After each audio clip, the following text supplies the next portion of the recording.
In the quiet stillness of an early August morning, a brother and sister embarked on what was supposed to be a routine overnight kayaking trip through the dense, winding marshes of southern Louisiana.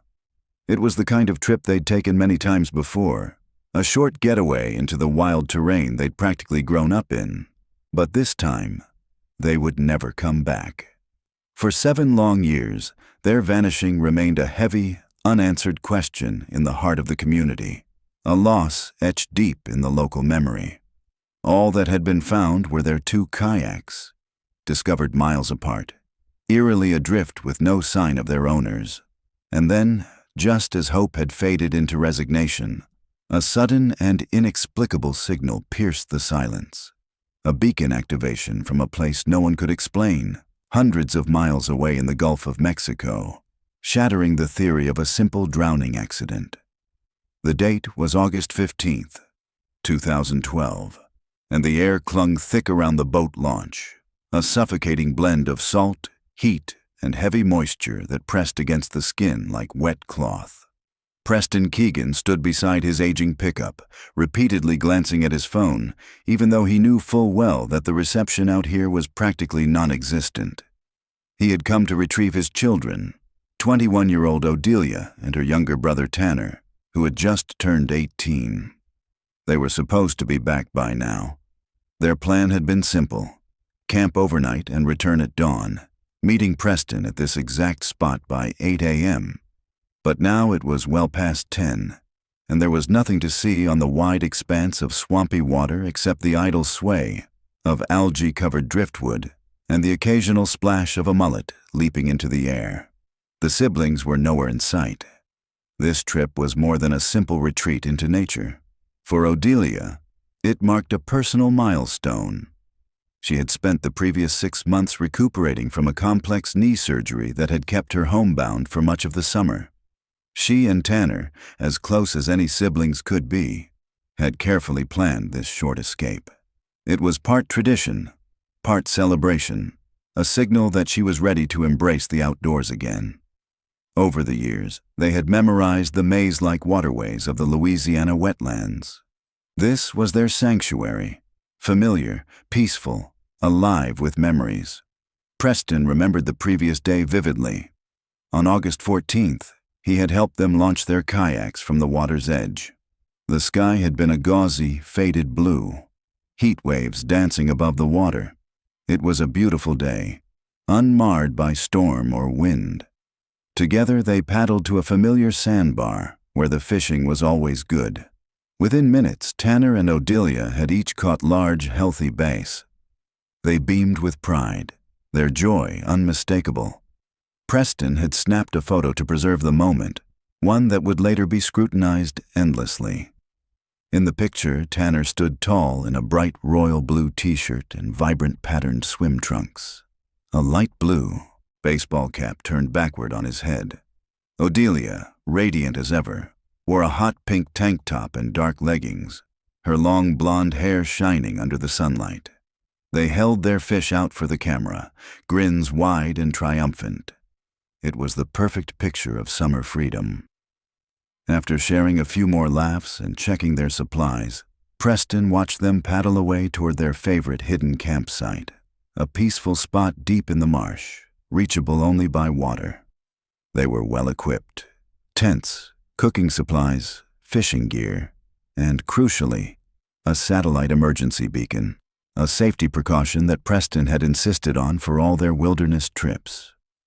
Everything seemed set. They had agreed to rendezvous at the launch the following morning. That was the last time he ever saw them. Now, standing alone in the oppressive heat, Preston's unease grew into full-blown alarm. At first, he told himself they'd simply lost track of time, but the hours kept ticking by. His gut told him something wasn't right. The Keegan siblings knew these waters like the back of their hands. They were responsible.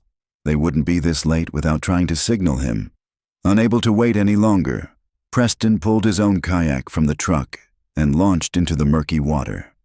He paddled swiftly, his muscles tense with urgency, navigating the tangled waterways toward the spot they always camped. It was a secluded clearing nestled in the marshes, a place they had returned to countless times. The trip took about 40 minutes, but every second felt stretched thin. When the clearing finally came into view, Preston's heart sank. Something was wrong. The tent was still there, pitched just off kilter, as if hastily assembled or disturbed. The fire pit lay cold and unused, its ashes untouched. Scattered nearby were some personal items, a tackle box, a half-packed cooler, and a dry bag with clothes. But there was no sign of Odilia or Tanner. More troubling was the absence of their kayaks. It appeared they had left the campsite with them. But why? There was no goodbye note, no footprints leading into the water, no disturbed brush. Nothing. Preston began to shout their names over and over, his voice growing hoarse and desperate, echoing futilely into the marsh, swallowed by the endless wetland. Why would they abandon their camp in the night? Why take the kayaks and leave other essentials? Preston's mind spiraled with questions, none of which made sense. After returning to the launch, now panic-stricken, he drove until he found a cell signal and immediately called the authorities. A formal report was filed. Odilia and Tanner Keegan were officially listed as missing. Given the circumstances, missing in a vast, watery wilderness, the initial assumption was heartbreakingly simple. Authorities believed the siblings had encountered trouble on the water and drowned, their bodies pulled into the thick maze of the marsh. But that assumption didn't ease the urgency. It only sharpened it. The response was immediate and large-scale. Local sheriff's deputies were joined by the U.S. Coast Guard, state wildlife officials, and a growing army of volunteers. They canvassed the waterways in all directions, scouring every cove and inlet. The search area stretched across a daunting patchwork of interconnected bayous, reed-choked canals, and shallow, stagnant lakes. Visibility in the water was poor, and the dense foliage along the edges made progress slow and hazardous. Helicopters flew low, combing the terrain from above, while airboats zipped across the marsh, their engines howling. Sonar devices swept the deeper channels, probing through the thick water.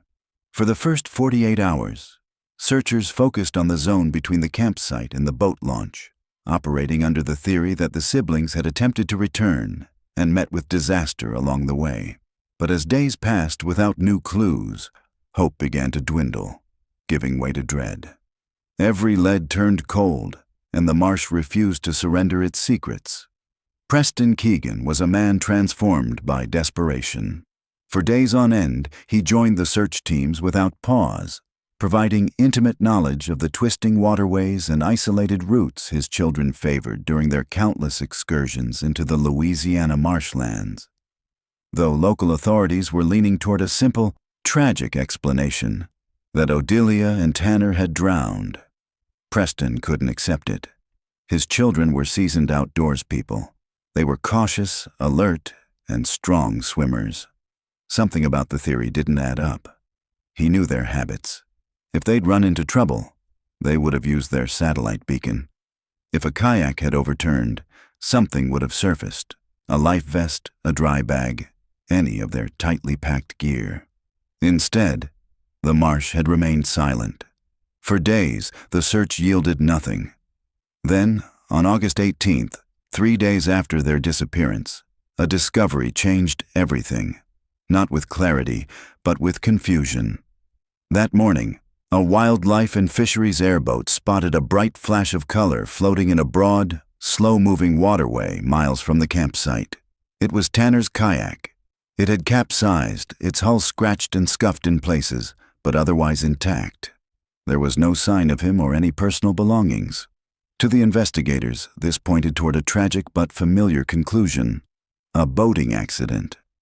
They shifted their focus to the area, bringing in sonar-equipped dive teams and cadaver dogs, prepared to locate bodies beneath the murky surface. The search effort shifted from hopeful to grim, but only a few hours later, another find sent the investigation hurtling in a completely different direction. Odilia's kayak was located but 5 miles away, and under circumstances that didn't fit the narrative of a shared accident. Her kayak was found upright, undamaged, resting neatly along the edge of a service road beside a restricted industrial access canal. It appeared to have been intentionally pulled from the water. There were no signs of distress, no struggle, no damage that would indicate a collision or sudden impact. It was placed as if someone had docked it purposefully and left. This wasn't a drifting vessel. It was a vessel someone had parked. The location itself was deeply concerning, not just because of its distance from where Tanner's kayak had been found, but because it sat near the entrance to a sprawling, privately owned logistics site. The canal and adjoining facility belonged to Zier Industrial Solutions, a major contractor servicing offshore oil operations and chemical logistics. The site was gated, monitored, and strictly off-limits to civilians. It operated around the clock, with heavy barge traffic, cargo handling, and maritime security. It was not a place recreational kayakers would accidentally drift toward, especially not in the dark. This discovery blew apart the prevailing theory. If the siblings had drowned together, their kayaks should have ended up near each other, affected by the same current and weather conditions. But they hadn't. Detectives immediately turned their attention to the facility. If Odilia had made it there, voluntarily or not, someone had to have seen her. Perhaps she had sought help, or perhaps she had stumbled into something she wasn't meant to witness. Either way, investigators needed answers. What they got instead was stonewalling. When they arrived at Zier Industrial Solutions to request access to the security logs from the night of August 14th and the early hours of the 15th, they were greeted cordially, but not cooperatively. The facility's head of security explained that a system update had caused a glitch, corrupting data for the exact time window in question. Detectives exchanged skeptical looks. When they pressed for backup recordings or hard drive retrieval, the response grew even more frustrating. The cameras covering the canal and service road were either malfunctioning or pointed away from the relevant angles. The one camera that might have captured the kayak's arrival had been under repair. There was nothing available, they said. Hoping to gather testimony from employees who had worked the overnight shift, detectives were met with polished legal resistance. Corporate representatives insisted that all interviews be conducted with legal counsel present. The few workers who were interviewed claimed they'd seen nothing unusual. Their responses were oddly uniform, too similar, too rehearsed. Though no one overtly blocked the investigation, it was clear that doors were being quietly but effectively closed. The physical evidence pointed toward the facility, but the corporate walls were impenetrable. Without video footage or access logs, and with no probable cause to issue a warrant, law enforcement had no legal grounds to proceed further. The kayak's presence alone, no matter how suspicious, wasn't enough. With the industrial lead stalled, investigators pivoted, searching for another theory that might explain the mysterious separation of the siblings and the strange placement of the kayaks. Their attention turned to a brewing conflict that had been simmering quietly within the local commercial fishing industry. The marshes, while beloved by recreational enthusiasts, were also critical economic territory, hosting rival fishing operations competing over waters, licenses, and haul rights. Investigators uncovered records of escalating disputes between two major fishing outfits. There had been incidents of sabotage, cut lines, vandalized traps, threatening notes. Some altercations had turned physical. The marshland, beautiful and remote, often shielded these skirmishes from public view. Could Odilia and Tanner have wandered into one of these volatile zones in the middle of the night? It was possible. If the siblings had unknowingly drifted into contested territory, they might have been mistaken for rivals, or worse, witnesses. Perhaps they stumbled upon illegal operations or a late-night exchange of illicit goods. The theory gave detectives a new motive to work with: foul play, born from misunderstanding or intentional silencing. Over the following weeks, they investigated this possibility relentlessly. Known figures from both fishing factions were questioned. Records were pulled, boats were tracked. Investigators looked for any sign that the Keegan siblings had crossed paths with either group.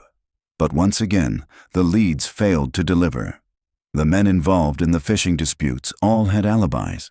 verifiable, concrete ones, and no physical evidence connected any of them to the missing kayakers. The promising new theory slowly unraveled, and with it, the investigation lost momentum. The community's initial outcry began to wane. The media, once camped along the marsh roads and waterfronts, packed up. The massive search effort, once involving helicopters, drones, and dozens of boats, was scaled back. The Louisiana heat and constant tidal shifts erased what few clues remained. Despite being forced to scale back the official search, Preston refused to give up. He organized independent search parties, recruited local boaters, fishermen, and even off-duty sheriff's deputies who had grown sympathetic to the family's pain. Each weekend, a small armada of personal boats would sweep through new areas of the marsh, checking hidden alcoves, unused service trails, and abandoned cabins tucked deep into the reeds. He began compiling his own notes, mapping each square mile of terrain they covered. He kept a binder full of sightings, rumors, and even strange noises reported by other marsh visitors. Anything unusual. Everything was documented. He learned to read the tides with new eyes, to understand how something, or someone, might disappear without leaving so much as a footprint. In his search for answers, Preston spoke to experts, survivalists, hydrologists, former Navy navigators, and satellite specialists. He sent repeated inquiries to Zier Industrial Solutions, each one colder than the last. No one at the company was willing to speak. He drove hours to interview fishermen who refused to talk to law enforcement but might open up to a grieving father. Some shared whispers, nothing concrete, but enough to keep his determination alive. He even tried to hire private investigators, but few were willing to tangle with corporate legal teams or chase whispers through the swamps. Some told him outright, this case had too many dead ends. The implication was clear. Whatever had happened out there, it hadn't been random. And someone had made sure it stayed that way.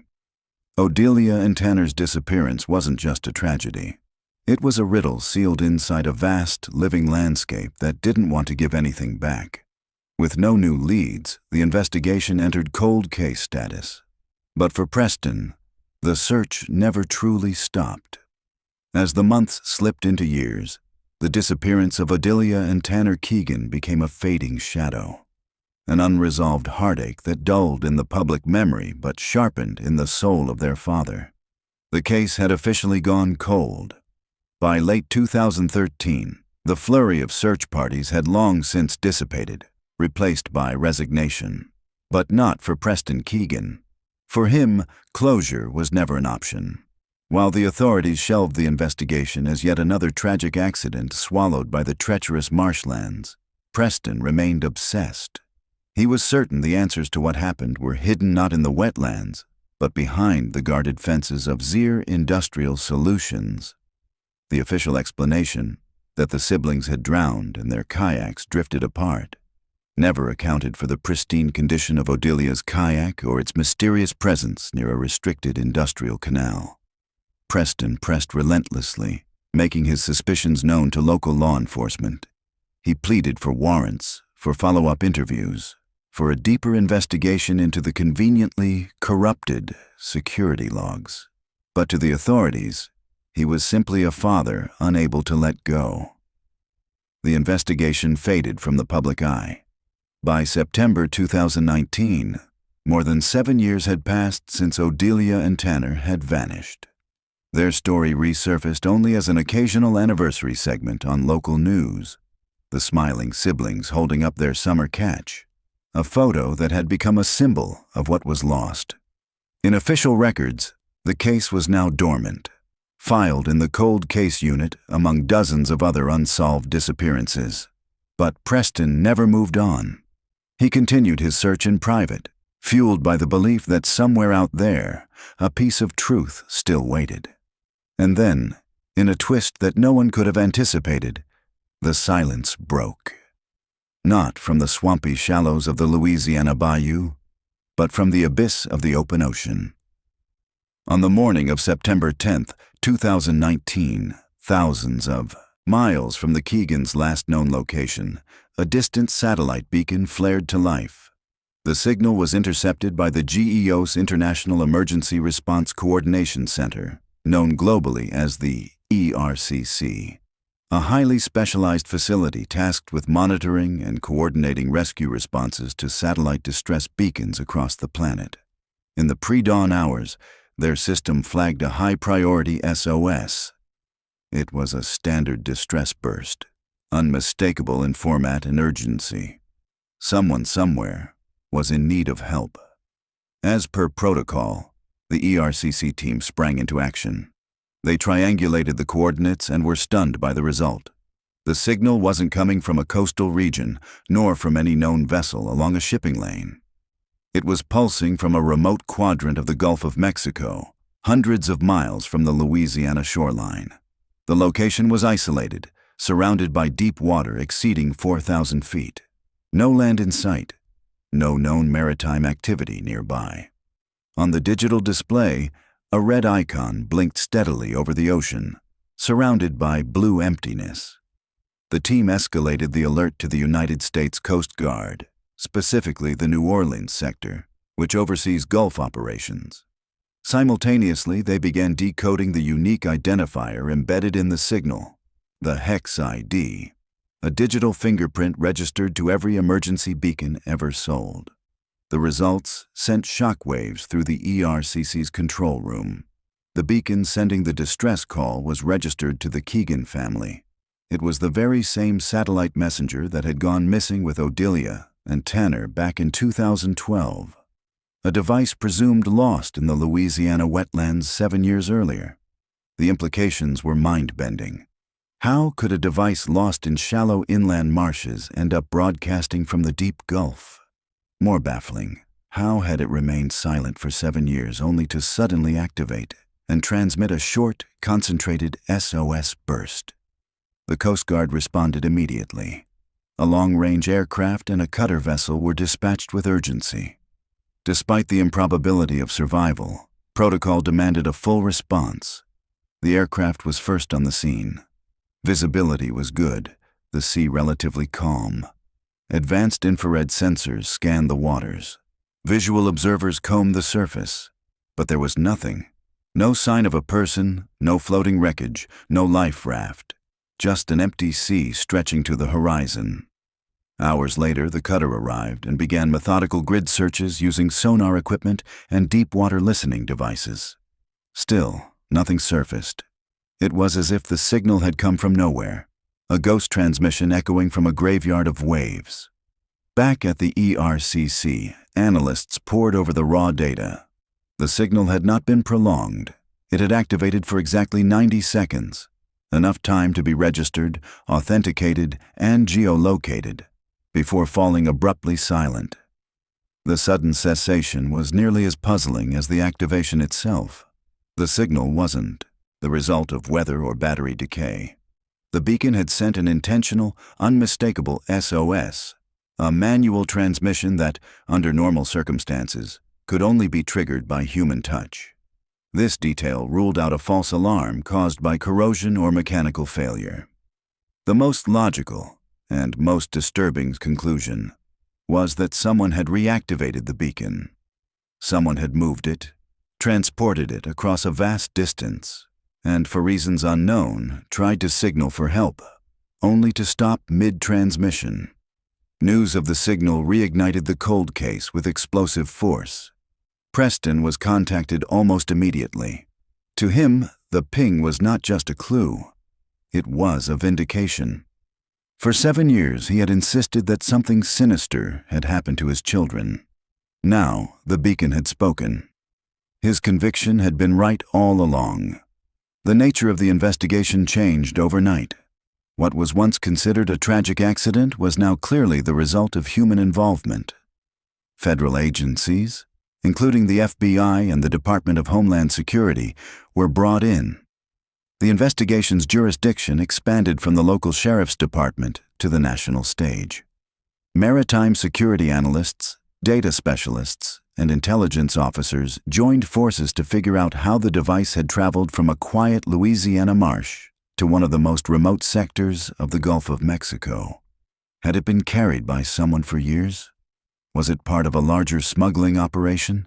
Had Odilia or Tanner been abducted and transported offshore? Or had someone simply found the beacon and discarded it at sea, not realizing it would still function? One thing was certain: this was no accident. The satellite beacon's reactivation was a deliberate act, no matter how brief. The theories surrounding the Keegan siblings' disappearance had to be rewritten. The kayaks found in odd locations, the missing footage at the Zier facility, the stonewalling by corporate lawyers. It all took on new significance. No longer a local tragedy, the case became a mystery of national importance. The questions multiplied. Who had the beacon? Why did it activate now? Was it a cry for help, cut short by fear or force?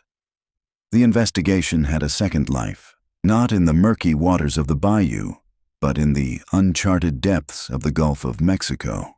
And it had begun, not with evidence recovered by divers or confessions behind closed doors, but with a single, silent burst from a ghost device, a flare from the past, blinking in the darkness, refusing to be forgotten.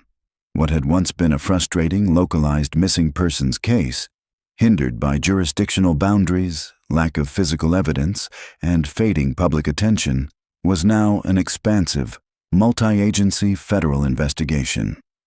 The moment the SOS beacon activated deep in the Gulf of Mexico, the case of Odilia and Tanner Keegan was pulled from the shadows and placed under the scrutiny of national intelligence.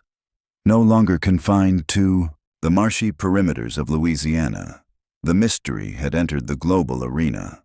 With the involvement of the FBI, the Coast Guard Investigative Service, and several maritime forensic units, the investigation took on a sharper, more technical dimension.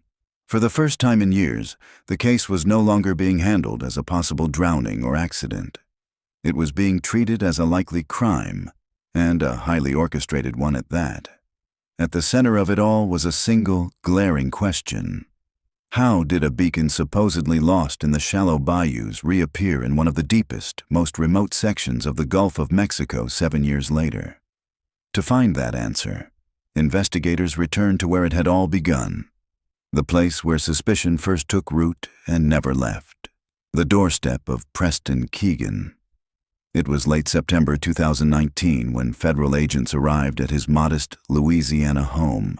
They expected to meet a man broken by grief, perhaps one who clung to outdated conspiracy theories and unproven hunches. Instead, what they found left them speechless. Preston Keegan had spent every day of those 7 years conducting a private investigation that rivaled, and in many respects surpassed, the original law enforcement case file. He welcomed the agents into his home and led them to a back room that had been transformed into a full-scale operations center. The walls were lined with topographic maps of the marshlands, satellite images of the Zier Industrial Solutions facility, and nautical charts of the Gulf. Every surface was covered in notes, photographs, and printed records. Shelves held meticulously organized binders, cross-referenced by date, location, vessel, and event. Preston had never stopped believing that the key to the mystery lay with Zier Industrial Solutions. While the official investigation had initially fixated on fishing disputes and later fizzled out, he had doubled down on Zier. To him, every anomaly, from the corrupted surveillance logs to the positioning of Odilia's kayak, pointed to a cover-up. He explained his findings with calm precision, handing the agents copies of detailed logs documenting years of maritime activity at the Zier facility. He had spent thousands of hours observing their docks from public waterways, using high-powered binoculars and long-range camera lenses. He tracked the movements of vessels servicing the offshore oil platforms, noting patterns that raised red flags. According to Preston, many of the vessels engaged in late-night operations, arriving and departing well outside of normal business hours, often between midnight and 4 a.m. He showed logs of transponder data, comparing standard shipping paths with the unusual trajectories of certain OSVs, offshore supply vessels, that often went dark, disabling their automatic identification systems, AIS, during specific legs of their routes, a clear violation of maritime regulations. These weren't isolated incidents. The same vessels repeatedly turned up in his logs, their movements erratic and inexplicable if viewed through the lens of legal business. Preston suspected the Zier facility was being used to smuggle illicit goods, possibly narcotics, weapons, or human cargo, under the cover of legitimate oil rig servicing. And he believed his children had stumbled upon this operation during their kayaking trip, paying the ultimate price for witnessing something they were never meant to see. The agents were stunned. What local law enforcement had once dismissed as the obsessive ramblings of a grieving father was, in fact, an intricate and deeply detailed intelligence file. Preston's logs painted a damning portrait of illegal maritime activity centered around Zier, activity that now had to be taken seriously in light of the beacon's sudden appearance in the Gulf. He also spoke about the hostility he had faced from Zier security and law enforcement. Preston described how he had been harassed and threatened with trespassing while observing the facility from public waterways. But the more disturbing details came when he recounted his interactions with Deputy Myron Blevins, a key figure in the original investigation. Blevins, Preston claimed, had consistently undermined his efforts. In the early days, Blevins had been the primary voice advocating for the tragic accident theory. He had dismissed the Zier angle outright, discouraged follow-up on leads that pointed toward the industrial facility, and shut down any discussion involving corporate wrongdoing. Preston recalled a particularly telling incident in 2014. He had captured images of a vessel docked at Zier late one night, loading unmarked containers under floodlights. He brought the photographs to the sheriff's office and filed a report with Blevins, who promised to investigate. Weeks later, Preston returned to follow up. Blevins brushed him off, claiming the photos were inconclusive and the vessel had been cleared. Later, Preston discovered that no formal investigation had ever been opened, and the vessel had left the region shortly after the report was filed. At the time, his accusations against Blevins were dismissed as paranoia. But now, viewed alongside the beacon's emergence in the deep Gulf and the volume of documented suspicious activity, they carried new weight. Federal agents took detailed notes and flagged the deputy for internal review. If Preston was right, if Blevins had helped suppress evidence or protect corporate interests, then this wasn't just a cover-up. It was a conspiracy. The investigators realized they weren't just looking at the mysterious disappearance of two young kayakers. They were potentially staring down a sophisticated smuggling network operating under the shield of industrial legitimacy, one that may have been quietly protected by corrupt local law enforcement. Preston's logs gave them a blueprint: dates, times, vessel names, suspected cargo types, and deviations from normal routes. The agents immediately began cross-referencing the data with Coast Guard records and satellite tracking archives. If these vessels were involved in illicit trafficking, they would leave digital footprints, even with transponders deactivated. It was the break the case needed. Investigators now had cause to begin a technical analysis of Zier's shipping history, using customs databases, maritime traffic logs, and even satellite radar images. They could finally connect the dots and trace the journey of the beacon, not as a piece of lost gear, but as cargo moved with intent. The final piece was perhaps the most sobering. If Preston's theory was correct, the same vessels involved in the smuggling operation were likely the ones responsible for taking the beacon, and possibly the siblings, to the middle of the Gulf. The transmission wasn't just a clue.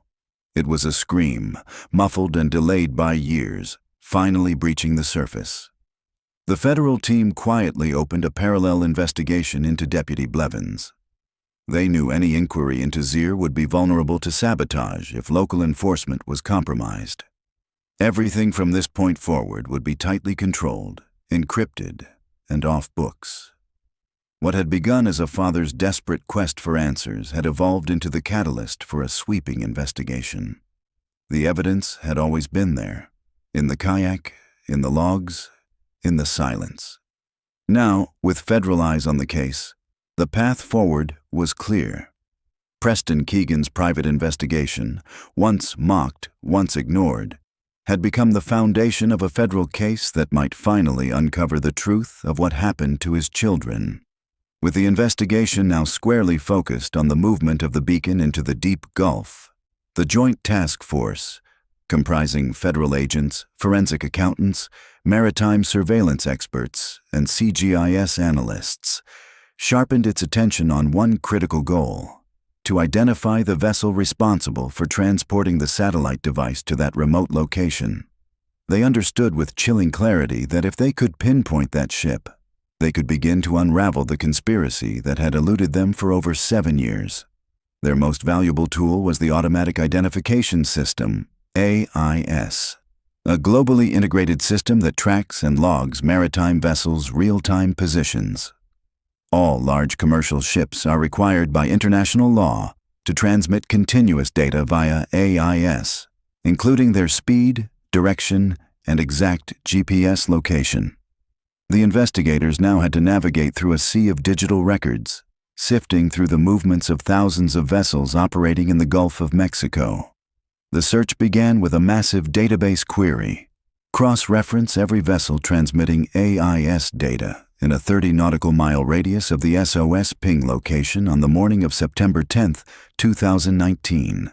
Historical AIS data could recreate, in remarkable detail, the marine traffic patterns at that moment in time. But the Gulf is an active, high-traffic region. Commercial tankers, fishing vessels, research boats, and offshore service ships traverse its waters around the clock. The data analysis was immense and required weeks of continuous processing. Advanced software parsed through the metadata, eliminating vessels on predictable routes or those involved in verified operations. The analysts built filters to detect unusual behavior, course deviations, prolonged idle times, or abrupt stops far from infrastructure. The theory was simple: a ship disposing of evidence would need to linger near the transmission point. Most ships were ruled out almost immediately, but then one vessel emerged from the noise. It was an offshore supply vessel, an OSV, registered under the name Iron Current. According to the AIS logs, the Iron Current had departed the Zier Industrial Solutions docking port in the early hours of September 9th. Its manifest listed an offshore rig as its destination, standard procedure for such vessels. But the route it took raised red flags. On the morning of September 10th, at approximately 4:13 a.m., within a 3-minute margin of the satellite beacon's recorded burst, the Iron Current slowed from its cruising speed of 12 knots to nearly dead in the water. The logs showed it hovering precisely over the GPS coordinates of the SOS ping. It remained stationary, drifting slowly for almost exactly 10 minutes, before resuming speed and realigning with its listed destination. There was no platform nearby, no scheduled rendezvous, nothing in the area but thousands of feet of open water. It was, by all technical accounts, a stop without reason.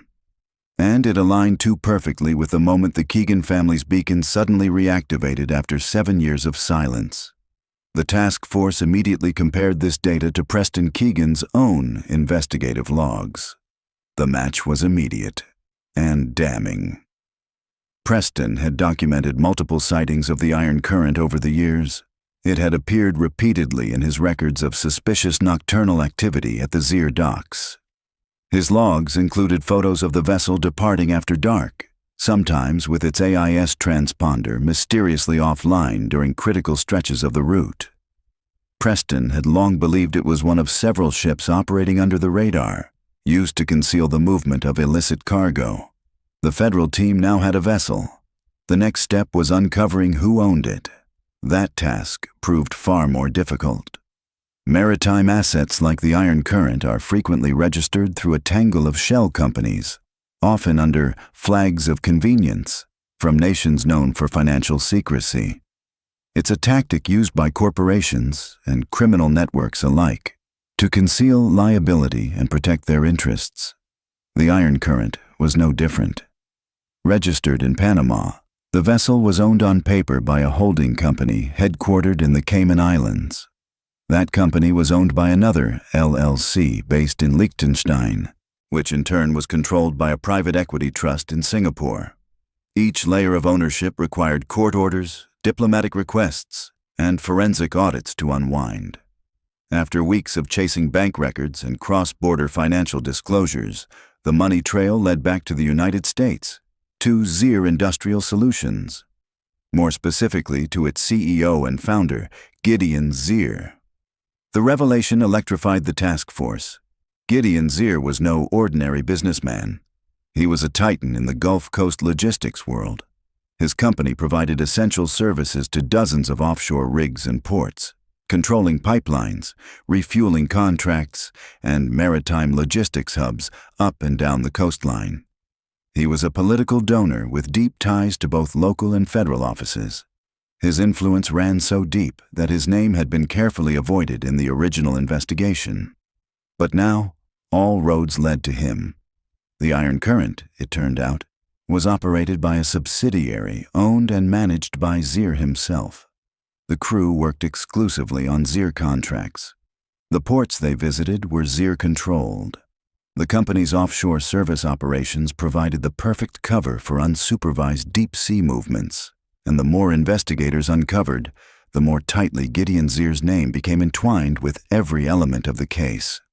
It also explained the initial cover-up, the mysteriously corrupted surveillance footage, the quick dismissal of the Kayak's location, the unexplained hostility of Deputy Myron Blevins. Preston had insisted for years that local law enforcement had worked to suppress leads pointing toward Zier's facility. And now, with concrete connections between the Iron Current and the SOS ping, that theory was no longer speculation. Investigators now had what they needed: motive, method, and means. Their theory had taken form. The Iron Current had transported the Keegan siblings' belongings, and possibly other evidence, into the Gulf under the cover of routine operations. During that journey, the beacon, long dormant, was inadvertently triggered. Perhaps it had been jostled. Perhaps a crew member had unknowingly activated it. But its 90-second transmission had pierced the veil of silence, and now, the entire operation had been exposed. The beacon had not just survived, it had spoken. Now the task force faced a new challenge. Bring down an organization run by one of the most powerful men in the region. They began mapping out a strategy. First, they would need to obtain a warrant for the Iron Current's maintenance records and cargo manifests. Next, they would begin interviewing former crew members, focusing on those who had left the company under strained circumstances. Parallel to that, they initiated surveillance on Gideon Zier himself, both digital and physical. But they proceeded cautiously. They operated under the assumption that Zier already knew the investigation had turned toward him. A man with his resources would have layers of legal defense, contingency plans, and possibly informants within government agencies. The task force implemented strict internal protocols, compartmentalizing teams, encrypting communications, and even rotating agents out to reduce the risk of leaks. The stakes were higher now. They weren't just chasing down the perpetrators of a disappearance. They were peeling back the curtain on a sophisticated criminal enterprise, one with reach, funding, and a deep fear of being exposed. The Iron Current had drifted in the deep Gulf for 10 quiet minutes, but in that sliver of time, it had left behind a trail strong enough to shatter 7 years of silence, and strong enough to bring the truth to the surface. The Joint Federal Task Force widened its circle until every corridor of Zier Industrial Solutions was under a microscope. What had begun as a promising smuggling lead now revealed the machinery of a far larger enterprise, one bolted together with money, intimidation, and the veneer of legitimate offshore logistics. FBI case agents worked shoulder to shoulder with DEA narcotics units, while the Coast Guard Investigative Service coordinated maritime forensics. Very quickly, the pattern pointed beyond simple contraband. The infrastructure, the logistics, and the lengths taken to bury tracks suggested narcotics distribution layered with an increasingly credible suspicion of human trafficking. The pushback met along the way echoed the obstacles Preston Keegan had faced years earlier. Doors shut, calls went unreturned, and files went missing. A quiet Department of Justice review pulled at the stitch that had held the first investigation in place. Bank records, travel logs, and shell company ledgers exposed unexplained deposits flowing to Deputy Myron Blevins. The payments were routed through intermediaries and labeled as consulting fees. Yet the source line kept circling back to entities controlled by Gideon Zier. The conclusion was unavoidable. Blevins had not merely stumbled, he had steered 2012 off course and kept it there. With the local pipeline compromised, the task force lifted its command out of the parish entirely. They built a hardened operations base with restricted access, secure comms, and compartmentalized teams. From there, priorities narrowed to one objective: build an unassailable case around the iron current. That ship had brushed past nearly every suspicious breadcrumb the data could offer. Late-night departures, strange gaps in AIS histories, cargo runs that didn't line up with any approved rig schedule, and patterns that mirrored the dates Preston had logged years before. The vessel's captain sat at the center of that heartbeat. His name was Jarek Rousseau, and he had worn the wheelhouse chair for almost a decade. He knew every shoal and buoy, and reported directly to Zier's trusted lieutenants. Interviews with former crew, payroll analysis, and port logs converged on the same truth. Rousseau was not a replaceable cog. He was a caretaker of secrets, a node connecting offshore movements to corporate command. Storming the wheelhouse would have been satisfying and catastrophic. Evidence would vanish, drives would be wiped, witnesses would suddenly forget. Instead, the task force designed a slow tightening of pressure, calibrated to make Rousseau feel watched, uncertain, and alone. The Iron Current's AIS pings were mirrored by satellite imagery and radar sweeps. Every berth request drew a second set of eyes. Every manifest received a second signature. When the ship touched a pier anywhere along the Gulf Coast, surveillance teams threaded themselves into the background traffic to watch the crew, the cargo, and anyone wearing a Zier badge. The squeeze masqueraded as regulation. Port state control inspections multiplied and grew meticulous. The Coast Guard boarded again and again, citing frayed lines, expired flares, misfiled safety drills. Minor infractions that still cost hours. Customs and Border Protection appeared without warning, flagged discrepancies in declared weights, and opened containers that had always sailed through. Each delay splintered the schedule and triggered penalties.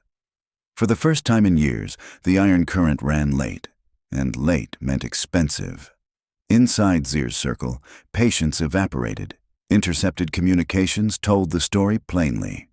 Gideon Zier detested failure, and the botched disposal in the deep Gulf, the 90-second SOS that pulled a dead case back to life, was now a live grenade rolling under his desk.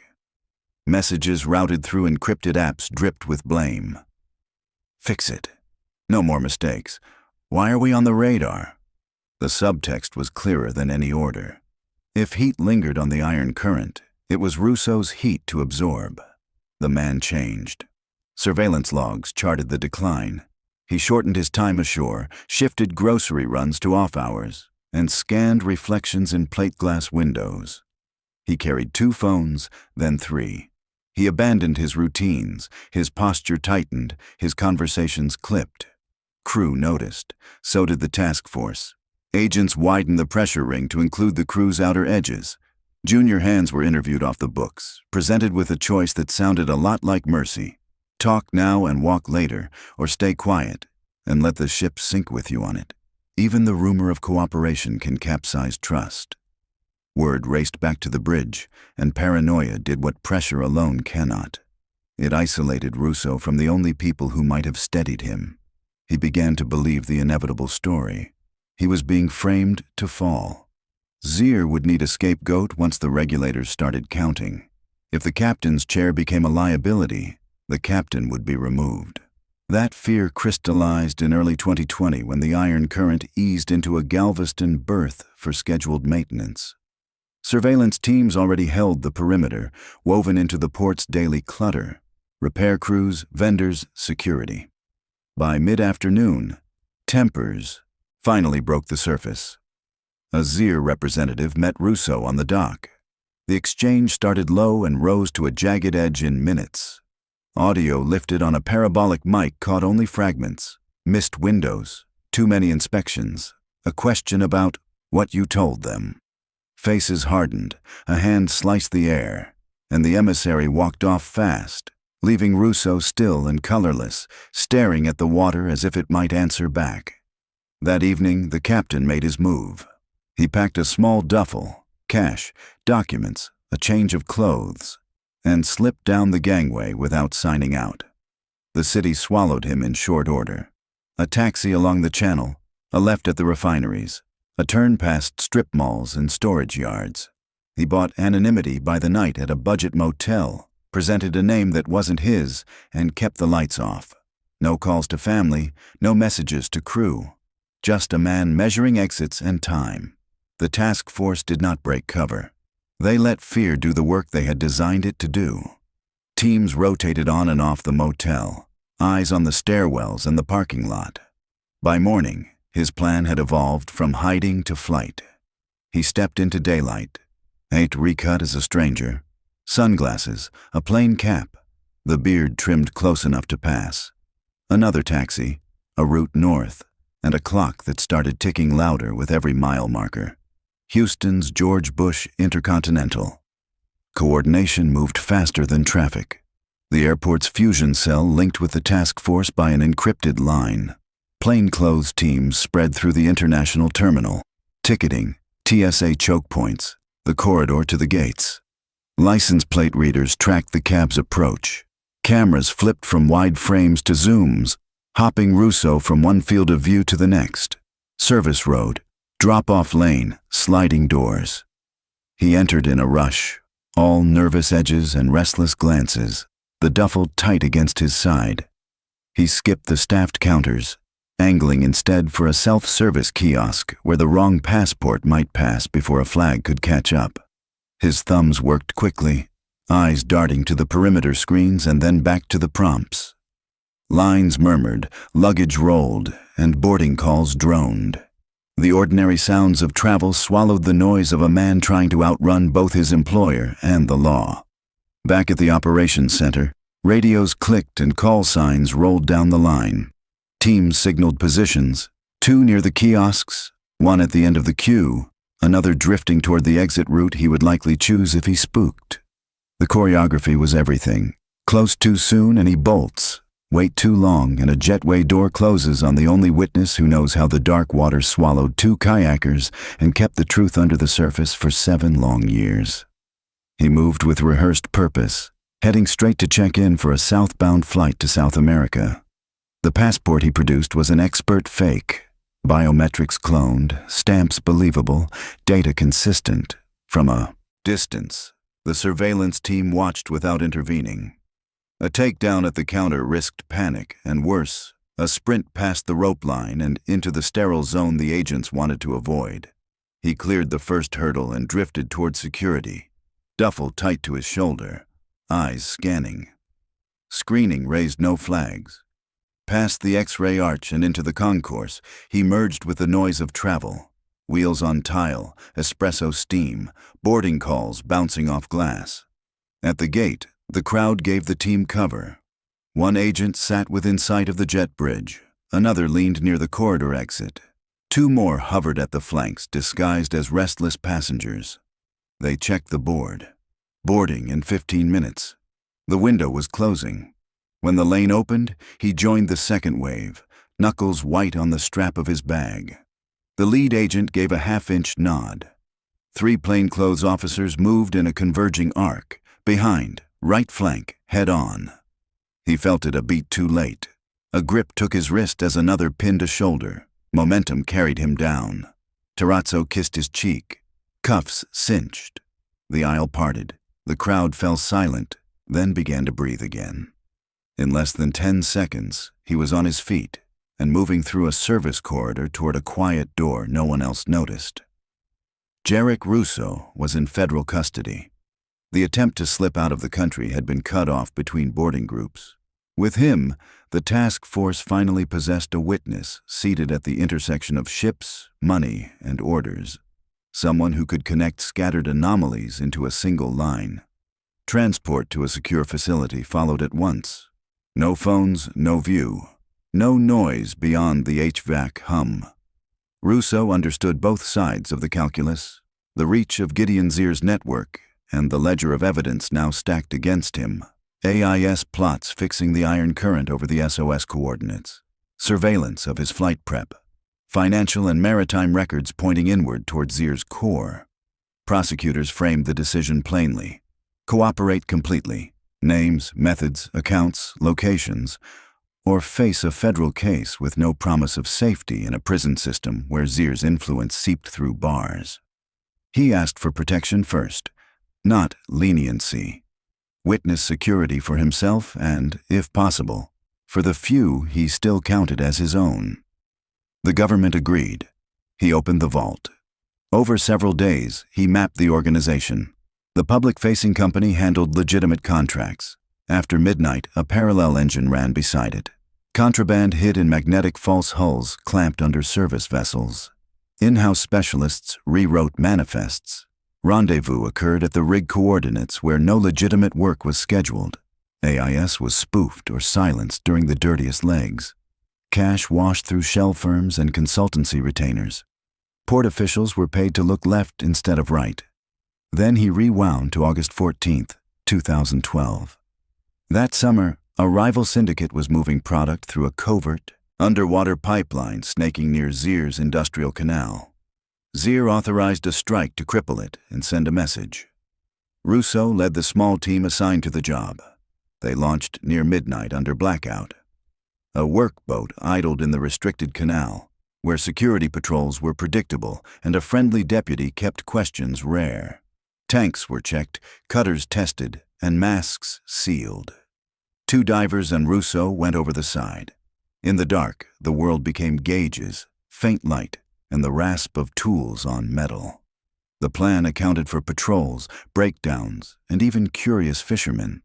It did not account for 2 kayaks sliding out of the night. Odilia and Tanner appeared without warning, perhaps exploring, perhaps lost in the maze and drawn by engine noise. What mattered was what they saw. A boat where it shouldn't be.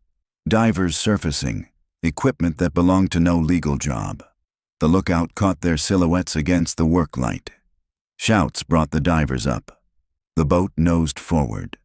The kayaks tried to turn away. They didn't get far. Russo did not soften the next part.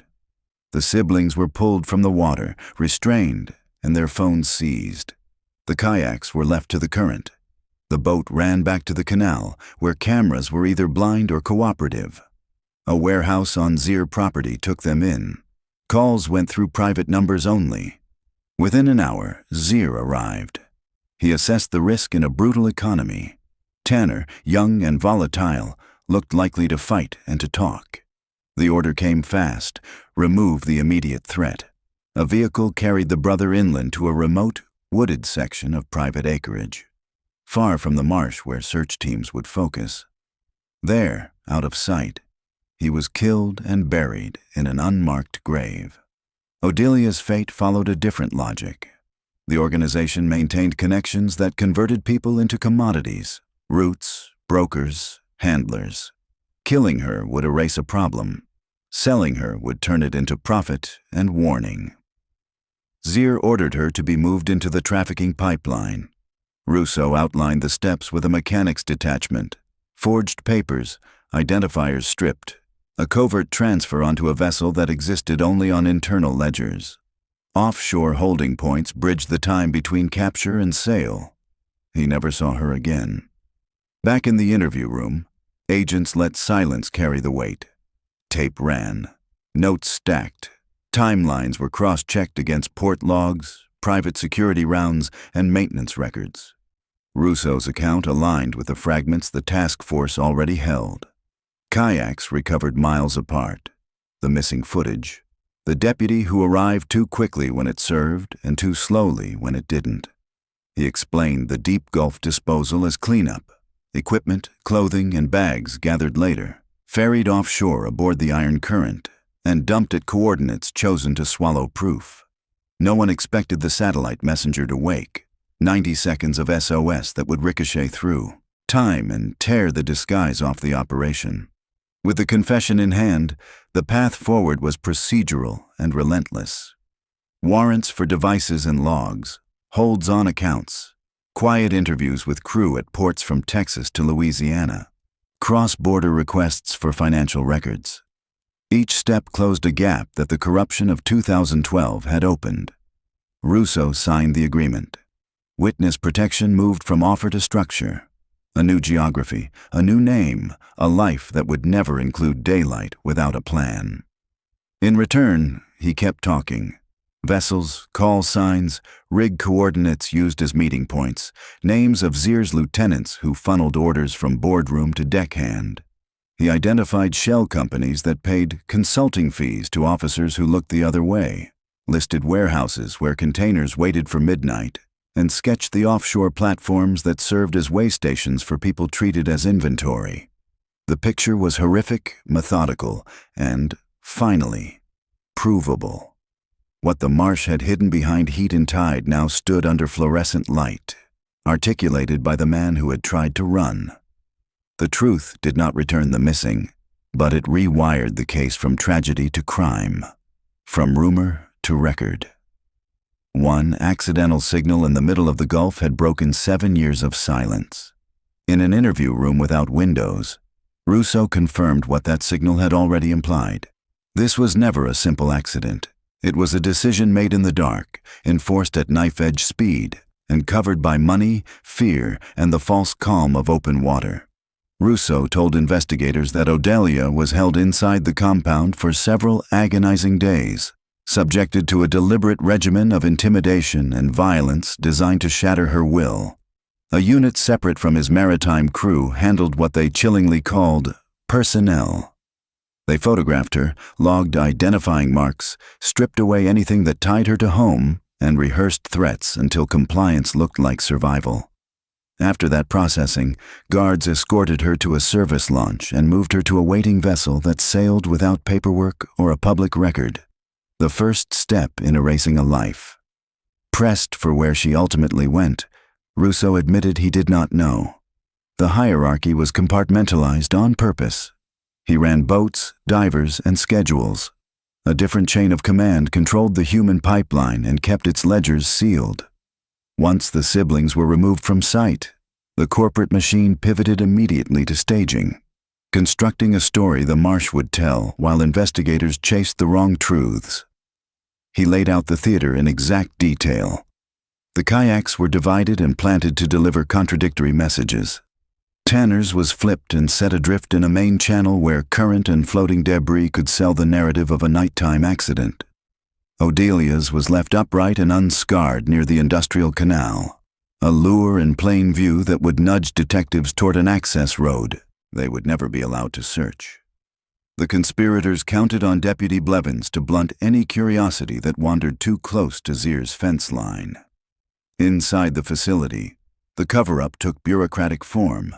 Access logs overwritten, security cameras labeled malfunctioning, gate schedules redrafted to erase the hour the siblings vanished. Their belongings did not disappear. They were inventoried, boxed, and locked inside a storage cage deep in the warehouse stack, a sealed reminder the syndicate preferred to forget. For 7 years, that cage held their clothes, their phones, and the satellite messenger Preston had insisted they carry to bring them safely home. Why the beacon spoke in 2019, Russo said, was simple and terrible. As scrutiny crept toward Zier's contracts and vessels, Gideon Zier ordered a purge of legacy liabilities. Russo was instructed to take the boxed items far offshore and erase them where depth would defeat memory. He loaded a heavy canvas sack with the belongings, layered a chain for ballast, and steered the iron current along a course that later matched AIS plots down to the minute. Out where the Gulf ran black and bottomless, he dragged the sack to the rail. In the strain of heaving it to chest height, his palm pressed hard against the messenger inside. A tiny indicator woke beneath the canvas. For roughly 90 seconds, an SOS pulsed to the satellites before chain and gravity finished their work, and the water closed over the signal. After that brief flare, there was only pressure, darkness, and a silence he assumed would last. The confession was devastating. It answered the questions Preston Keegan had carried like iron for 7 years and confirmed horrors the searchers had only whispered. The crime was planned, the cover engineered, the corruption bought. With a narrative secured, the task force turned from theory to recovery. In late 2020, they executed a warrant on Zier's private acreage using directions Russo provided. A bent gate, a windbreak of pines, a shallow wash cut into clay. Cadaver dogs quartered the ground while forensic archaeologists mapped the soil. On the third day, shovels struck something that did not sound like stone. The pace slowed to brushes and spoons. Bone by bone, a partial skeleton came up from the earth and passed into evidence trays under a sky that did not move. DNA settled what rumor and dread could not. The remains were Tanner Keegan's. After 8 seasons of birthdays counted in absence, his father finally had a date, a place, and a body to mourn. The same week the grave was opened, coordinated raids swept through Zier Industrial Solutions and its satellite sites along the coast. Hundreds of agents moved in synchronized waves: arrest teams, digital forensics teams, evidence catalog teams. Gideon Zier, Deputy Myron Blevins, and senior lieutenants were taken into custody and indicted on conspiracy, kidnapping, murder, corruption, racketeering, and human trafficking. Charges: racks of servers, stacks of manifests, and encrypted drives were seized. Behind reinforced doors, agents also found people the network had taken: thin, silent, wary of light. Their rescue transformed the narrative from proof of past crimes into proof of an ongoing one. Through 2021, the emphasis shifted from knocking on doors to reading what the machines had hidden. Digital forensics units imaged the seized servers and decrypted archives that the organization believed would never be opened. The files described a system that had run for years: manifests edited to fit lies, funds laundered through shell consultancies, routes planned to skirt radar and jurisdiction.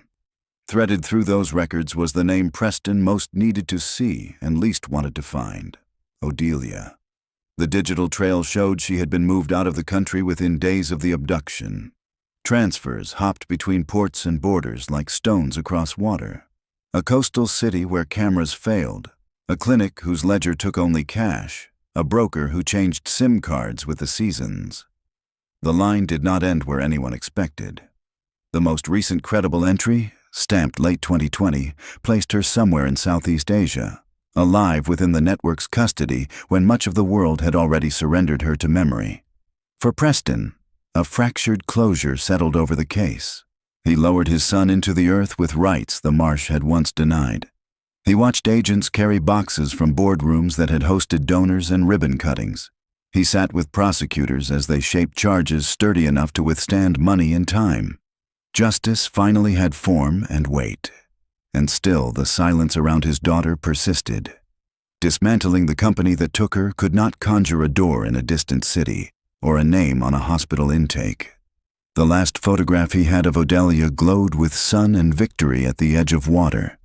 What had been meant to celebrate healing had been twisted into captivity, a human life reduced to inventory lines and time transfers, hidden by oceans and the complicity of men who never once touched a paddle. The task force kept working. Leads moved through attachés and liaison officers. Names became numbers that traveled across desks in embassies and tasking centers. Every decrypted file, every recovered handset, every ledger entry scraped from a server narrowed the question to its single sharp point: where is she now?